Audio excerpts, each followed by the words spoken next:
Hey, this is Heidi Dawson. If you love all things health and wellness and style of any kind, hang out here with me each week. I'm obsessed with never-ending improvement, and it's all in an effort to help each one of us live a wildly successful lifestyle. Subscribe today so you don't miss a thing. Hi, guys. Welcome to episode 571 of the Wildly Successful Lifestyle Podcast. Welcome if you're new. I'm Heidi, and I'm glad you're here. And welcome back to all my long-time friends. Always good to share the day with you. I talked about it a little bit in the last episode, maybe the last couple of episodes, but my big sister was visiting me last week. And while she was here, we were talking about a member of our family who in the past was really super self-righteous and pretty judgmental. And recently, as it always does, the chickens came home to roost. Now, I'm not going to say it's not a little satisfying when someone who has maybe judged you or maybe kind of been not so nice to you in the past has a little taste of their own medicine. I'd be lying if I said that wasn't the case. But I try to correct myself when I feel that way, but I'm human, we're all human, right?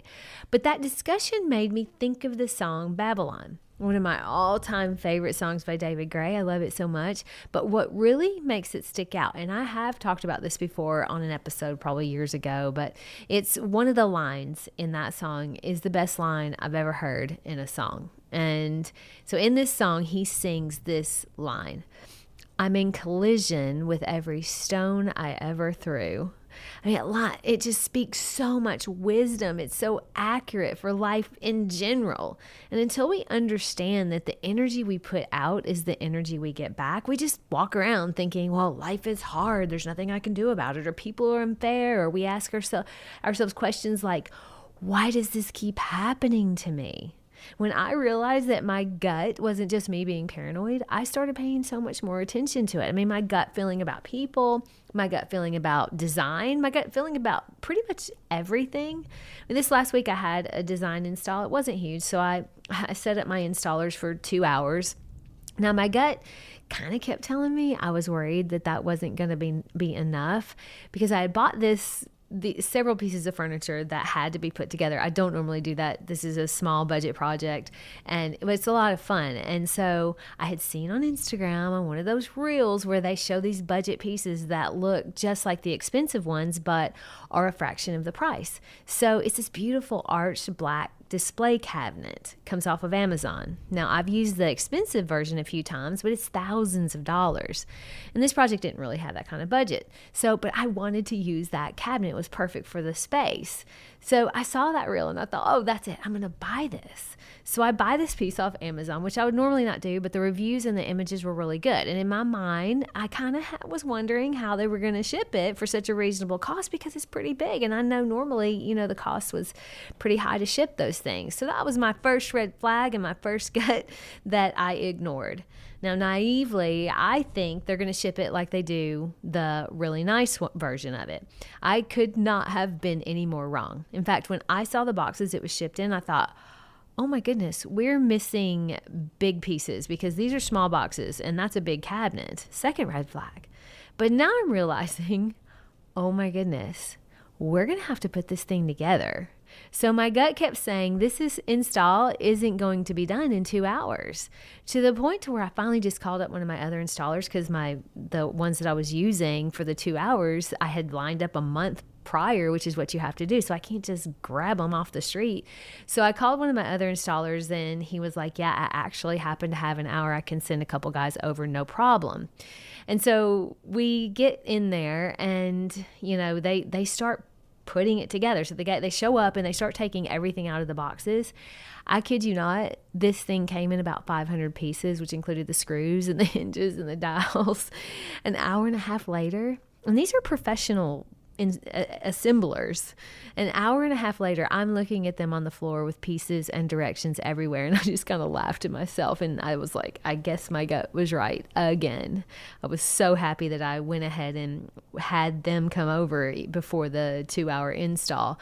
But they finally finished up, and the cabinet is so beautiful, and it does look just as good as the expensive one. But I learned a valuable lesson. Again, number one, there's a reason when a cabinet that pretty is $600.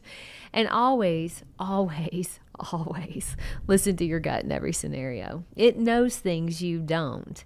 So that story even has me rolling my eyes at myself. I should have known better.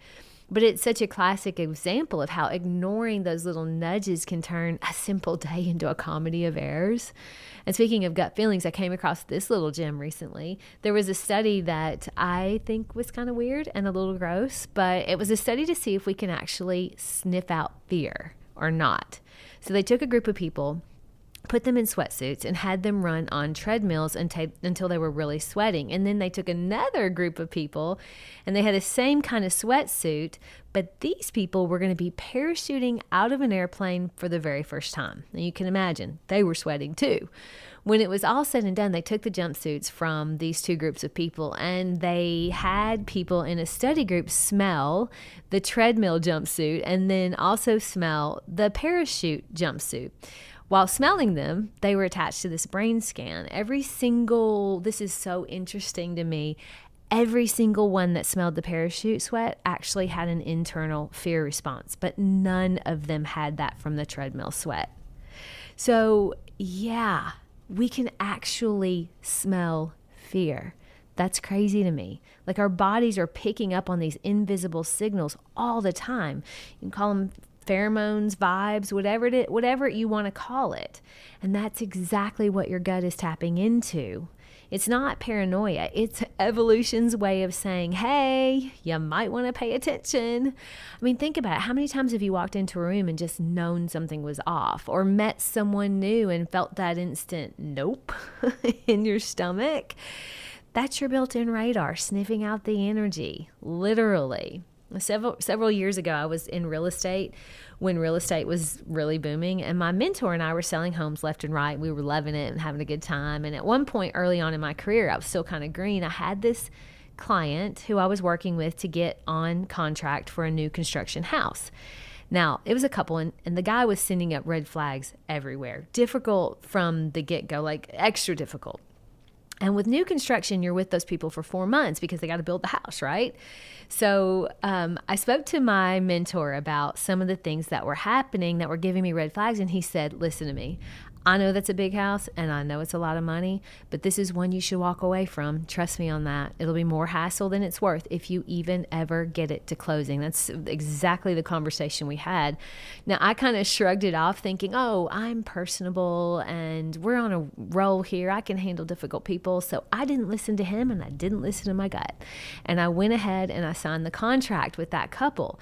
Well, of course, chickens come home to roost. About midway into the contract, it got so bad that my mentor had to actually take over the client and bring the whole thing to closing because I was not able to. He was able to do that, but it was a really big pain for both of us. You see, I went for the paycheck over my peace and sanity. It was a collision with a stone I threw. I ignored my intuition, and it caused not only me frustration, but my mentor too. So lesson learned the hard way. Again, I'm glad I learned it early. But here's the flip side. When you start trusting your gut, magic happens. I had a client that we stepped out a little with a gorgeous soft blue paint color. I'm not a big like lots of color, but every once in a while it feels right for a space.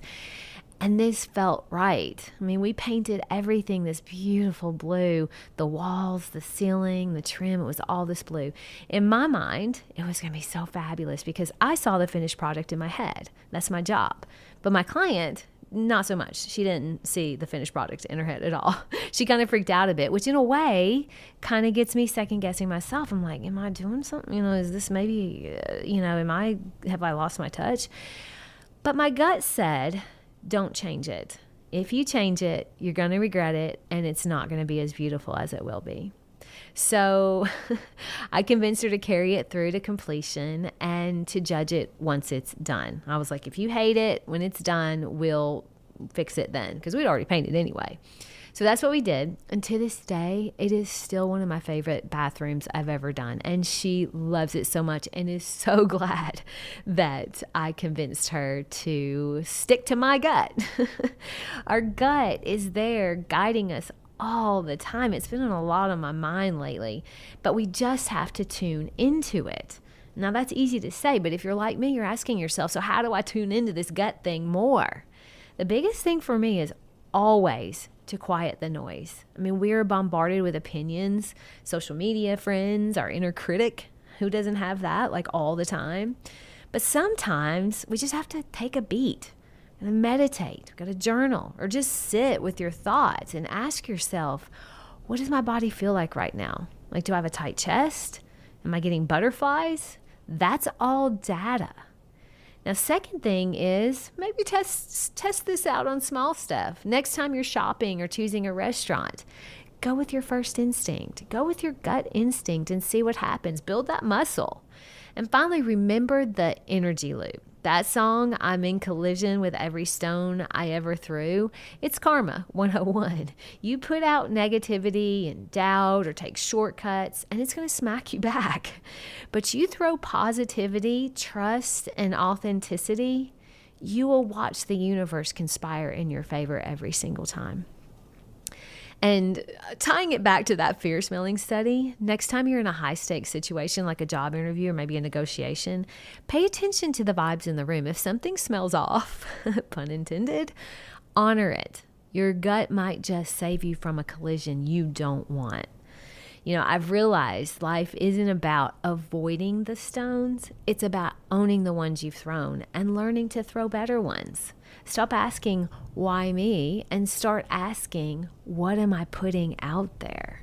Trust me, when you align with that inner wisdom, everything shifts. Your designs pop, your relationships thrive, and your lifestyle, wildly successful. If this episode resonated with you, be sure to share it with someone that you love. I always love to see when you've shared. And if you're loving the podcast, also drop a 5-star review. Maybe say why you're loving it. And don't forget to subscribe, all that good stuff. It helps spread that vibe that we're trying to put out. All right. Until then, I love you guys. I will talk to you in a few days. Don't forget to subscribe and share with your friends, because we're just going to keep going bigger and better places together, and I love that about us. Talk to you in a few days.